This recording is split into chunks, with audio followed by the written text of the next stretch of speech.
Train থেকে নেমেই কিন্তু চলে এসেছি এই যে হসপিটালে।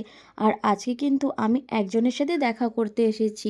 আর কার সাথে দেখা করতে এসেছি সেটা একটু পরেই দেখতে পাবে। বাড়ি থেকে কিন্তু মা খাবার-দাবার সব কিছুই পাঠিয়েছিল। এখন এই সব কিছুই আমরা দুজনে মিলে খেয়ে নেব। এই যে দেখো, আমি কিন্তু এসেছিলাম আমার দিদির সাথে দেখা করতে। আর জানো তো, তখনই নেমে গেছিল বৃষ্টি, মানে বাড়ি আসার সময়। তারপর ছাতা নিয়ে টুকটুক করতে করতে আবারও টোটো ধরবো বলে বেরিয়ে পড়েছিলাম। যেহেতু ট্রেনটার টাইম হয়ে গেছিলো, তাই কিন্তু আমাকে একটু তাড়াতাড়ি বেরোতে হয়েছিল।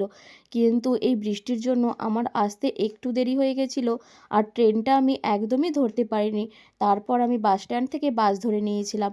আর বাস থেকে নেমে দেখো আবারও চলে যাচ্ছি স্টেশনে। কারণ স্টেশনে তো আমার গাড়িটা রাখা ছিল। আর গাড়ি যেহেতু রাখা ছিল, ওটা আনতেই এখন আবার আমাকে স্টেশন যেতে হবে।